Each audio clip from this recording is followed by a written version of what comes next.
أما بعد فأعوذ بالله من الشيطان الرجيم بسم الله الرحمن الرحيم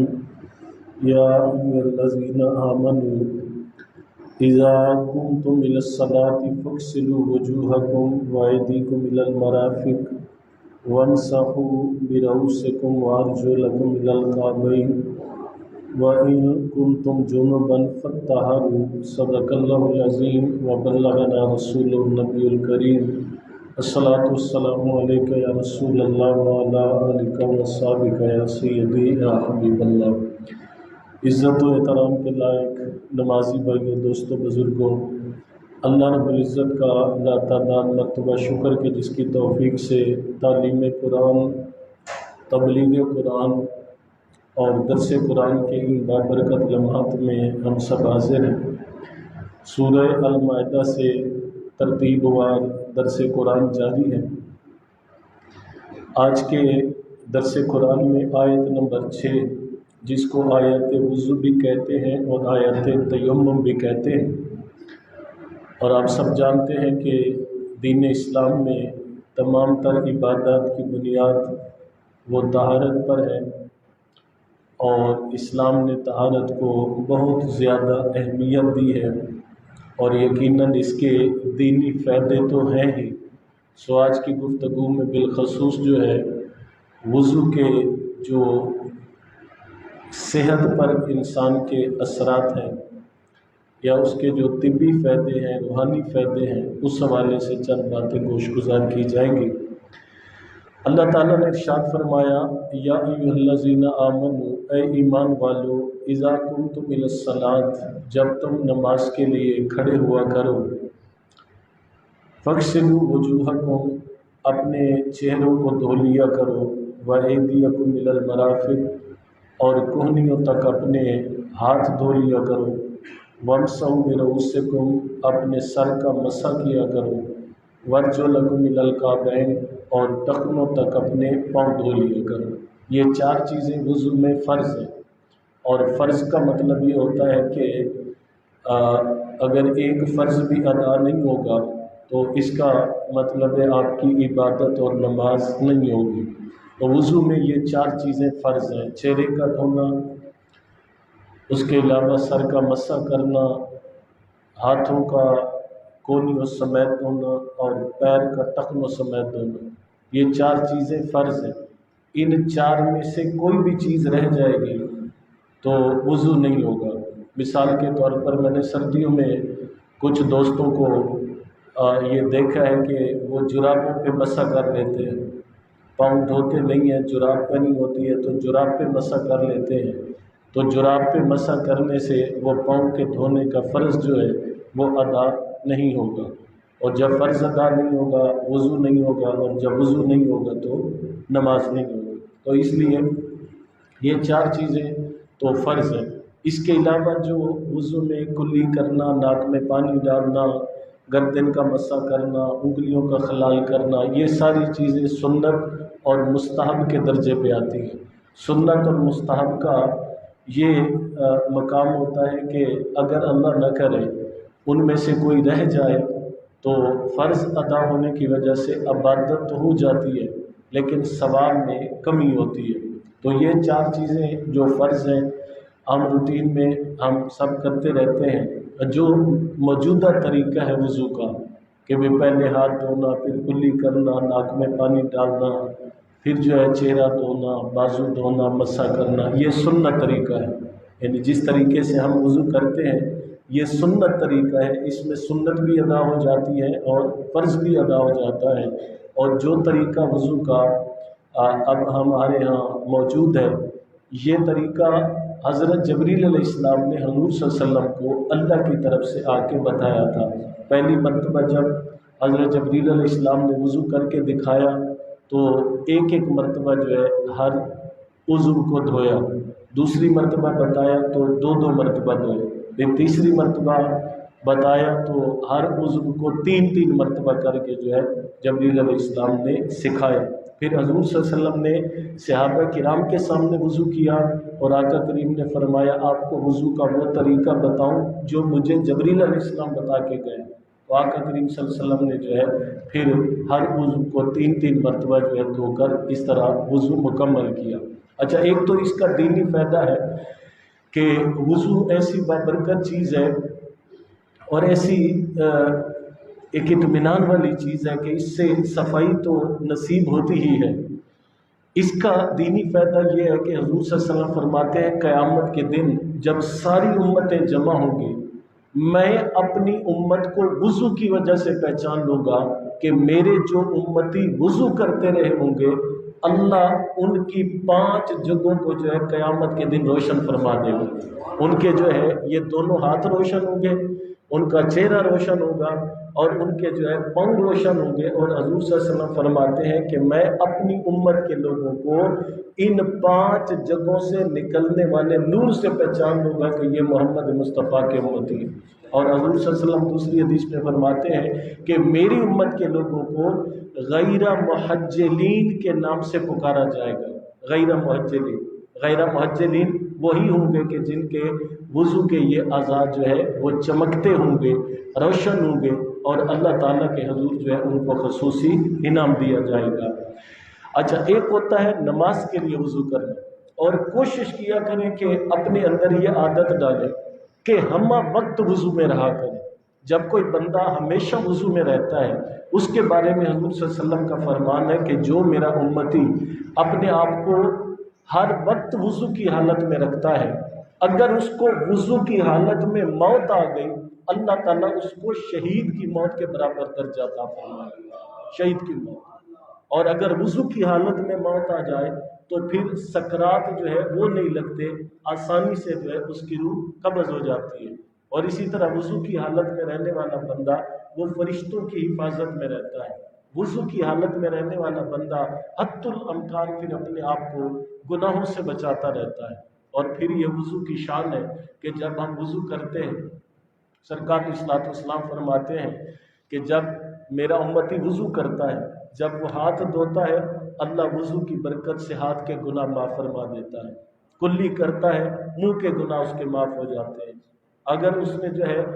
ناک سے کوئی ایسی چیز سونگھی کہ جو اس کے لیے سونگنا جائز نہ تھی، گناہ تھی،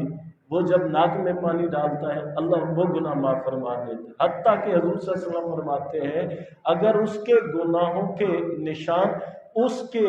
ناخنوں کے اندر بھی چھپے ہوئے ہیں تو اللہ وضو کی برکت سے جو ہے وہ گناہ بھی معاف فرما دیتا ہے۔ ٹھیک ہے، تو اس سے بڑھ کر ایک مومن کے لیے کیا اعزاز ہو سکتا ہے؟ اس لیے سرکار صلی اسلام نے فرمایا کہ ایک نماز دوسری نماز کے درمیان ہونے والے گناہوں کا کفارہ بن جاتی ہے۔ ٹھیک ہے، اور یہاں پر یہ بات ذہن میں رہے کہ یہ جو وضو سے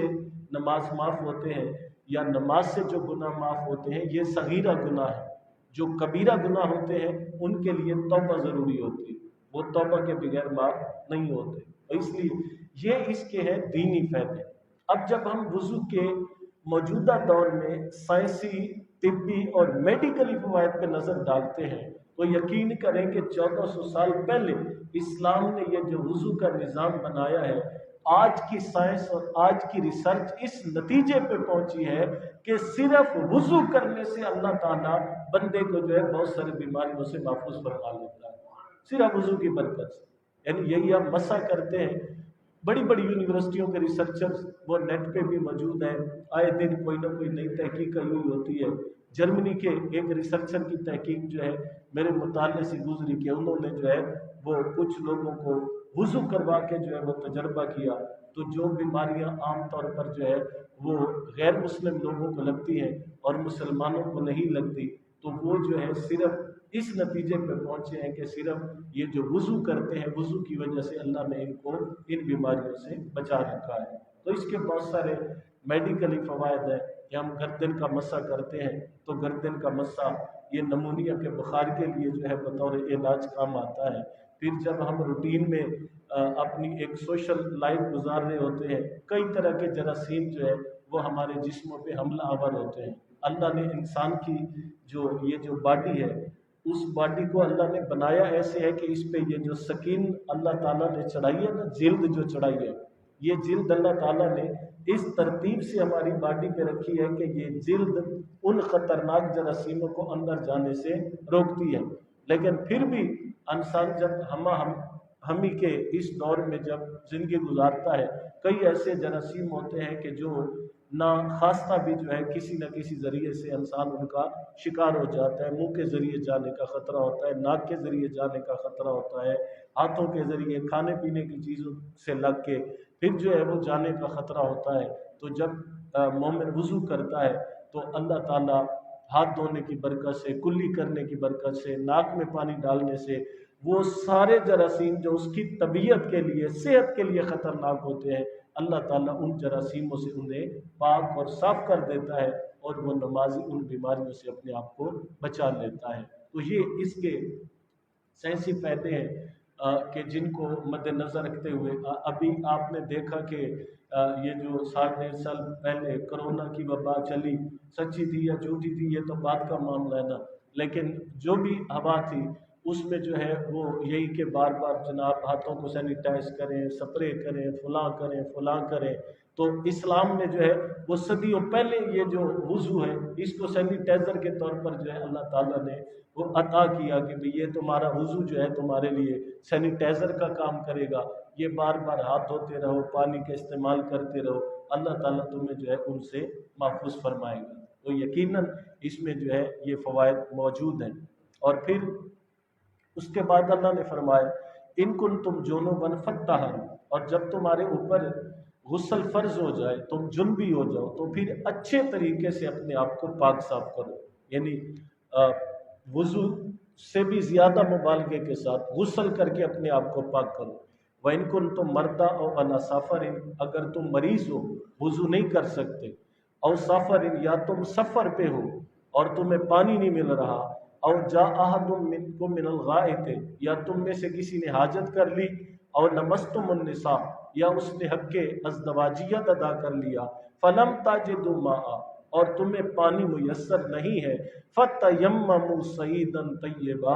اللہ فرماتا ہے کہ میری طرف سے یہ تمہیں رخصت ہے کہ پاک مٹی لے کر اس سے تیمم کر لو، جو ثواب، جو درجہ، جو پاکیزگی میں تمہیں وضو سے عطا کرتا ہوں، میں نے حضور کی امت کو وہ پاکیزگی تیمم سے بھی عطا کر دی۔ ٹھیک ہے، پاکیزہ مٹی سے جو ہے تیمم کر لو۔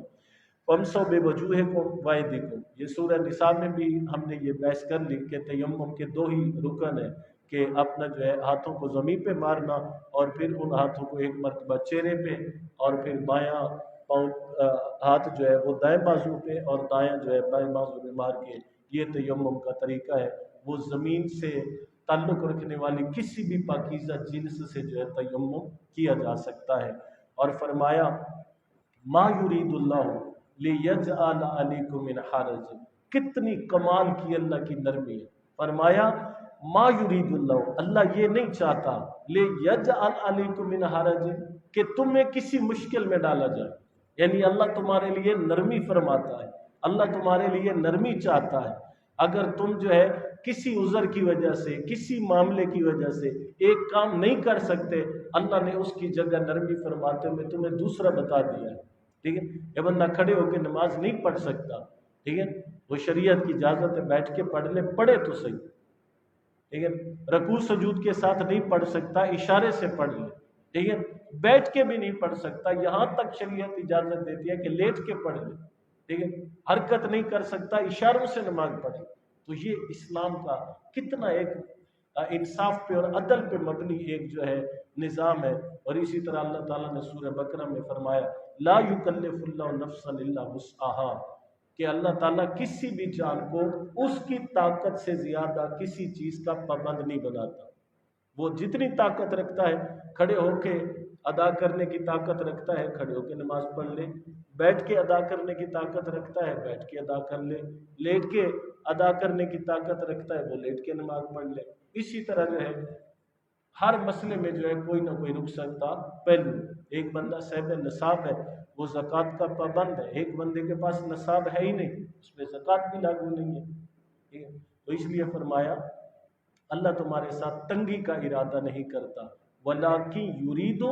لیکن اللہ یہ چاہتا ہے لِيُطَہِّرَكُمْ، اللہ تمہیں اچھی طرح پاک اور صاف کر دے۔ کہ وضو کے ذریعے تمہیں پاکی مل جائے، تیمم کے ذریعے تمہیں پاکی مل جائے، غسل کے ذریعے تمہیں جو ہے وہ پاکی مل جائے۔ تو پاکیزگی جو ہے یہ ایک بہت اچھی چیز ہے۔ انسان اپنے آپ کو جسم کے اعتبار سے، کپڑے کے اعتبار سے، جگہ کے اعتبار سے جتنا پاک صاف اور ستھرا رکھتا ہے اتنا جو ہے اس پر اللہ تعالیٰ کی برکتیں بھی آتی ہیں، روحانی طور پر بھی جو ہے وہ پھر طاقتور ہوتا ہے، اللہ کے فرشتوں کی نصرت اور مدد بھی رہتی ہے۔ فرمایا وَلِيُتِمَّ نِعْمَتَهُ عَلَيْكُمْ، اللہ یہ چاہتا ہے کہ تمہارے اوپر اپنی نعمتوں کو جو ہے وہ مکمل کرتا رہے، لعلکم تشکرون، تاکہ تم اللہ تعالیٰ کی ان نعمتوں کو حاصل کر کے اللہ کی نعمتوں سے فائدہ اٹھا کر اپنے آپ کو پاکیزگی عبادات میں مصروف رکھ کے تم اللہ تعالیٰ کا شکر ادا کر سکو۔ اور جب بندے کو اللہ شکر ادا کرنے کی توفیق دے دیتا ہے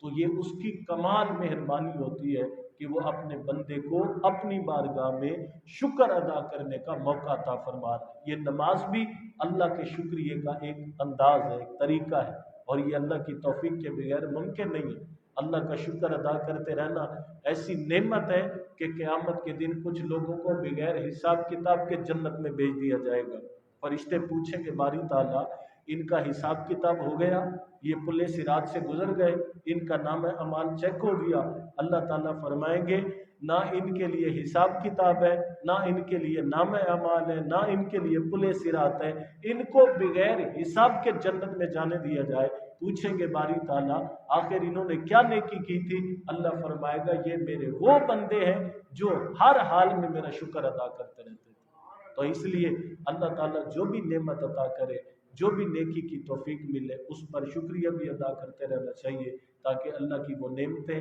اللہ کی رحمتیں ہر حال میں ہمارے شامل حال رہیں۔ اللہ کے حضور التجا ہے کہ اللہ تعالیٰ ہمیں آج کے درس کی برکت سے پاکیزگی اور وضو کے معاملات میں جو ہے ہمیں اللہ اور اس کے رسول کے بتائے ہوئے طریقے کے مطابق ادائیگی کی توفیق عطا فرمائے۔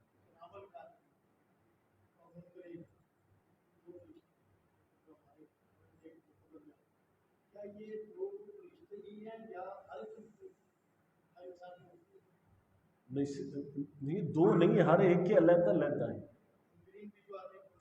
بالکل، ہاں جی، یہ کرامن کاتبین ہر ایک کے لیے الگ الگ دو فرشتے ہیں اور ان کا نام ہے کرامن کاتبین۔ اور اسی طرح جو قبر میں آتے ہیں منکر نکیر، وہ بھی فرشتوں کے نام ہیں، اور وہ ضروری نہیں کہ دو ہی ہر ایک کی قبر میں جائیں، ہر ایک کی قبر میں آنے والے وہ مخصوص فرشتے ہیں، سوال و جواب پر متعین ہے، انہی کا نام منکر نکیر ہے۔ ہاں بالکل، ہاں جی، علیحدہ علیحدہ، ہاں جی۔ اللہم صلی علی سیدنا و مولانا محمد عدد ما فی علم اللہ صلاۃ دائمۃ بدوام ملک اللہ۔ اللہم ربنا آتنا فی الدنیا حسنہ و فی الآخرۃ حسنہ یا حی یا قیوم برحمتک نستغیث لا تکلنا الی انفسنا طرفۃ عین واصلح لنا شؤوننا کلها نورنا۔ اللہم ربنا تقبل منا هذه صلاۃ العصر ودرس القرآن مع جمیع الحاضرین، وصلی اللہ تعالی علی خیر خلقہ محمد۔